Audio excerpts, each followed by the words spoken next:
Tenía 28 años y siempre fui el salvavidas de mi familia, pero jamás su prioridad.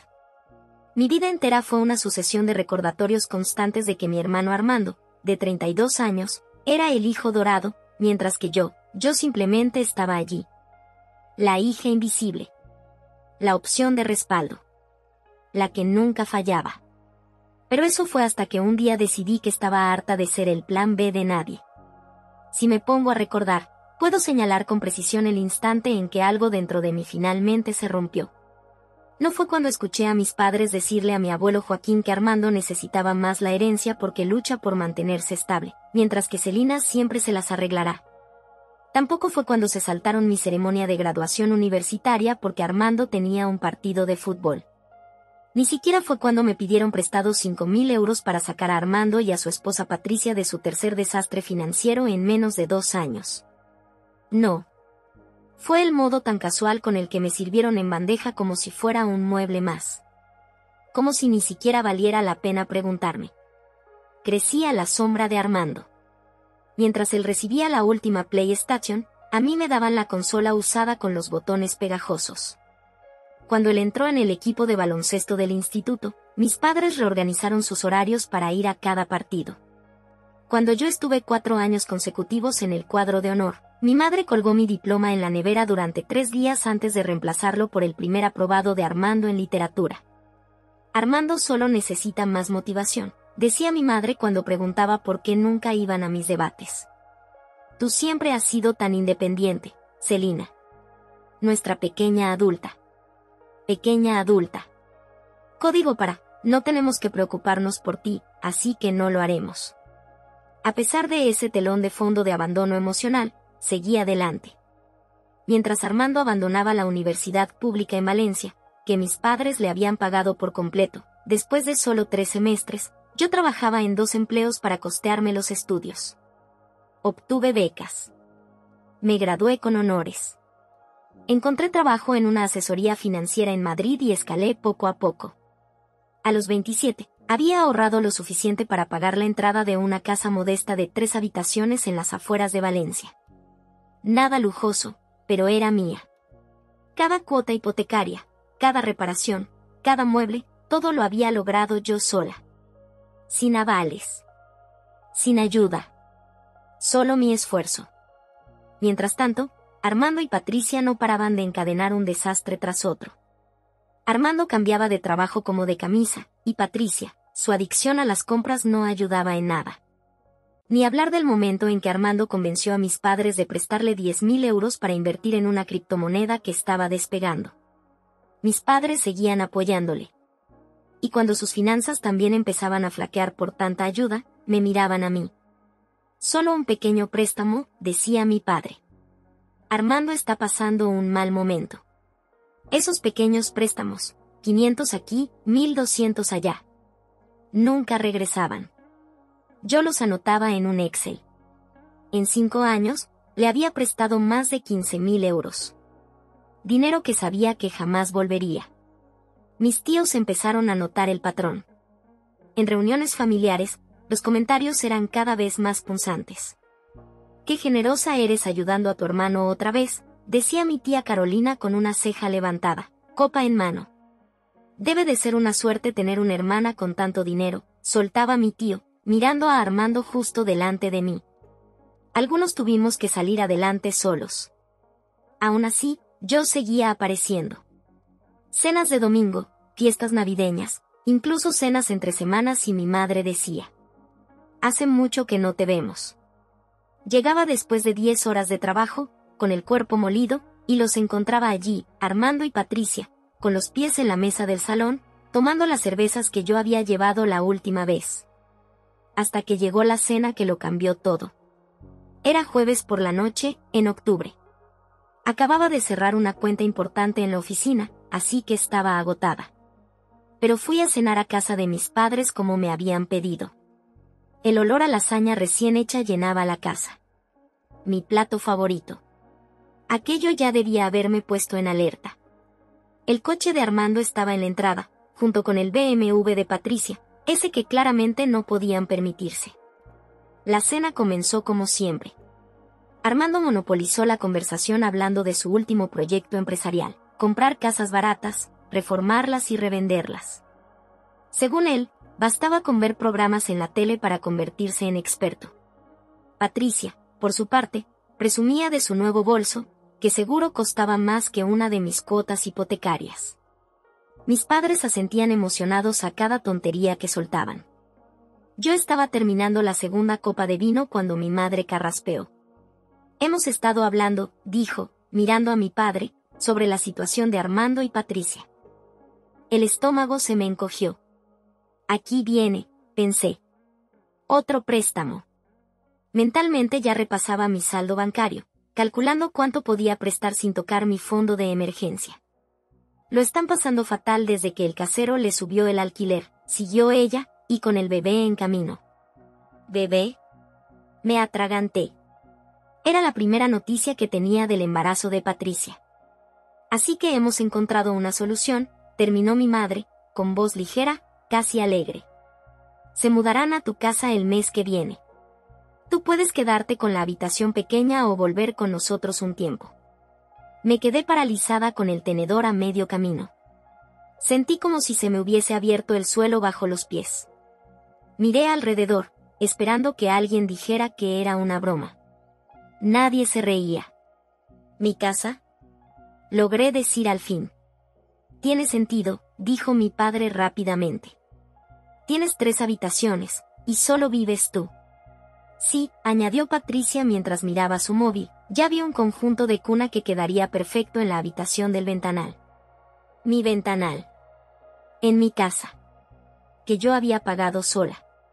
Así no tendrás que preocuparte por mantener un espacio tan grande, añadió mi madre, tomándome la mano como si me hiciera un favor. Es lo más práctico. No me estaban pidiendo permiso. Me lo estaban anunciando. Habían decidido por mí, como si mi casa, por la que trabajé jornadas de 60 horas para poder pagarla, fuese una propiedad común. Como si yo misma lo fuese. En ese momento, algo se rompió dentro de mí. El último hilo de obligación familiar se cortó. Sonreí. Tiene sentido, dije. ¿Cuándo pensaban que se mudaran? Un suspiro de alivio recorrió la mesa. Mi madre se relajó, mi padre asintió satisfecho, Armando y Patricia intercambiaron miradas triunfales. Pensábamos el día 1, dijo Armando. Así tienes unas 3 semanas para organizarte. 3 semanas. Me daban 3 semanas para abandonar mi vida. Perfecto, respondí, dando otro sorbo al vino para ocultar el temblor de mis manos. Empiezo a empacar este fin de semana. El resto de la cena pasó en una niebla. Asentía cuando tocaba, sonreía por obligación, y cada vez que Patricia hablaba de cómo planeaba cambiar mi casa, sentía como si me arrancaran pedacitos del alma. Cuando por fin subí al coche, mis manos temblaban tanto que apenas podía sostener el volante. Las lágrimas me nublaban la vista. Conduje solo unas cuadras antes de tener que frenar. Aparqué a un lado de la calle, apagué el motor y grité. Grité con tanta fuerza que sentí como se me desgarraba la garganta. Estaba tan enfadado que me puse verde de rabia como un Hulk enloquecido. Luego, respiré hondo. Me limpié las lágrimas. Y tomé una decisión. Si querían mi casa con tantas ganas, se las iba a dar. Pero no como esperaban. Mi empresa me había ofrecido una promoción 2 meses antes, consultora senior con un aumento del 30% en el sueldo. El único pero era que debía trasladarme a la oficina de Madrid. Hasta entonces, había dudado. No quería alejarme de mi familia, incluso con todo lo que eso suponía. Todavía me sentía emocionalmente atada a ellos. Pero esa noche, esa atadura desapareció. A los 22:59, llamé a mi jefe. Acepto el puesto en Madrid, dije en cuanto respondió. Celina. Dijo, sorprendido pero encantado. Fantástico. ¿Cuándo puedes empezar? ¿Cuánto antes? Cuanto antes, mejor. La cuenta Gómez está descontrolada sin dirección. En 3 semanas estoy allí. Lo dije con firmeza. No era casualidad. 3 semanas. el mismo plazo que me habían dado para entregar mi casa. A la mañana siguiente llamé a una inmobiliaria, no la que conocían mis padres, sino una en un pueblo cercano. Puse la casa en venta a un precio competitivo, apenas por debajo del valor del mercado. Quería asegurar una venta rápida. Las fotos se publicaron un viernes. El lunes siguiente ya tenía 3 ofertas. Para el miércoles, acepté una oferta al contado con un cierre en 21 días. El calendario era perfecto. Durante las siguientes 2 semanas llevé una doble vida. Ante mi familia, seguía siendo la hija obediente que preparaba la casa para que Armando y Patricia se mudaran. Les dije que iba a deshacerme de muebles para hacer espacio a la cuna, así nadie sospechó al ver las cajas. Incluso invité a Patricia a ver la casa y planificar la distribución. Caminó por las habitaciones como si ya fueran suyas, señalando dónde iría su sofá, qué paredes quería pintar, qué parte del jardín quería arrancar, ese jardín que yo había cultivado con tanto esmero durante 2 años, porque no le gustaba cómo quedaba. Cada comentario condescendiente, cada suposición arrogante, me daba más energía para seguir con mi plan. Al mismo tiempo, desmontaba mi vida pieza por pieza. Abrí nuevas cuentas en otro banco, dejándolo justo en las viejas para evitar sospechas. Alquilé un piso en Madrid y firmé electrónicamente el contrato.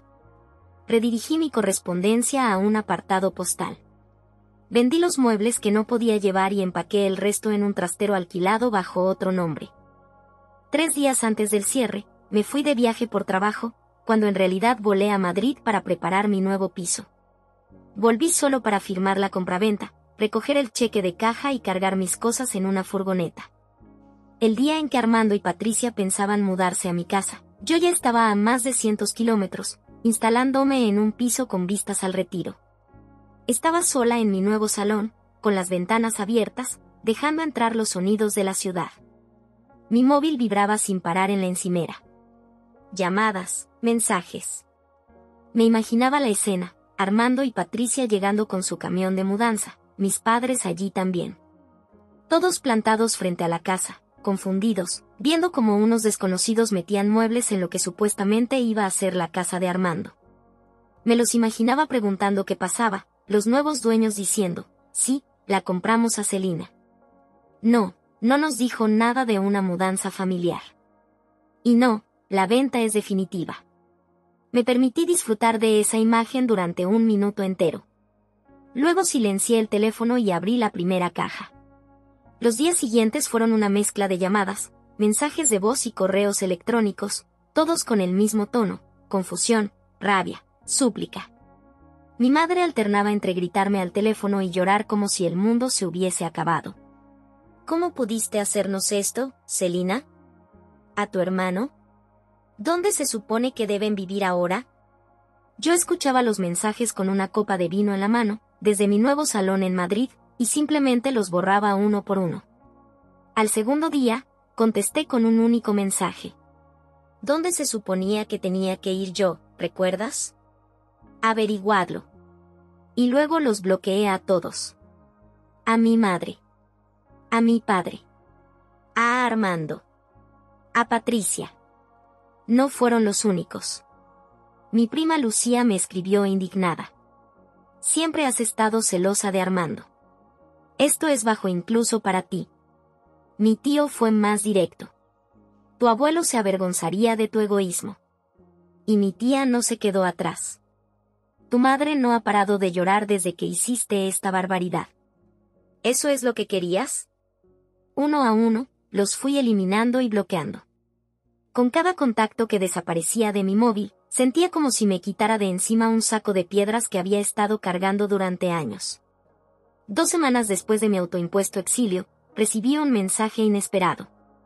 Era de mi excompañera de trabajo, Marta. No era cercana a mi familia, pero sí lo suficiente como para enterarse de ciertos cotilleos. ¿Sabías que tu hermano y su esposa embarazada están viviendo en el sótano de tus padres? Tu madre le está contando a todo el mundo que tuviste una especie de crisis nerviosa. Solo quería que lo supieras. No respondí, pero tampoco la bloqueé. Marta se convirtió en mi pequeña ventana al mundo que había dejado atrás. 1 mes más tarde, otro mensaje. ¿Recuerdas aquella inversión en criptomonedas de Armando? Pues resulta que metió mucho más dinero del que pensábamos. Muchísimo más. No me sorprendió. Armando tenía un talento especial para tomar malas decisiones y duplicarlas. Lo que sí me sorprendió fue enterarme de que había convencido a mis padres de invertir también sus ahorros de jubilación en la misma estafa, prometiéndoles un retorno garantizado del 40% en 6 meses. Cuando la criptomoneda se desplomó por primera vez, Armando entró en pánico. En lugar de cortar pérdidas, pidió préstamos a 3 empresas de microcréditos distintos para comprar la bajada. También maximizó 2 tarjetas de crédito a nombre de mis padres, tarjetas que ellos no sabían que existían, hasta que empezaron a llamarles las agencias de cobro. A los 3 meses, la situación era insostenible. Se supo que la criptomoneda era parte de un esquema piramidal. Armando estaba en riesgo legal por un negocio paralelo vinculado a ello. Mis padres tuvieron que hipotecar la casa para cubrir las deudas más urgentes. Patricia, ya con 7 meses de embarazo, amenazaba con dejarlo todo. Sentí una punzada de compasión. No por Armando. No por mis padres.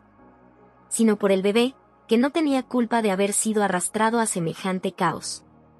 En un gesto silencioso, envié una tarjeta regalo anónima a casa de los padres de Patricia para comprar artículos de bebé. Fue mi única concesión a la culpa que aún, de vez en cuando, burbujeaba bajo la superficie. Mi nueva vida en Madrid era todo lo que había soñado. Mi nuevo puesto como asesora senior me retaba profesional de formas que mi anterior trabajo jamás lo hizo. Empecé a hacer amigos, personas que no sabían nada de mi historia familiar, que me conocían simplemente como Celina, competente, divertida, fuerte, y no como la hija responsable o el respaldo confiable. 6 meses después de haberme marchado, recibí una carta reenviada desde mi antiguo apartado de correos. El remitente, la residencia de ancianos donde vivía mi abuelo. Dentro había una nota escrita con su caligrafía temblorosa. Celina. Me ha llegado lo que ha ocurrido. Tu madre me ha contado una versión, pero sospecho que la verdad es otra. Siempre supe que tú eras la fuerte, la lista. Me arrepiento de haber dejado que tus padres me convencieran de que Armando necesitaba más ayuda en el testamento.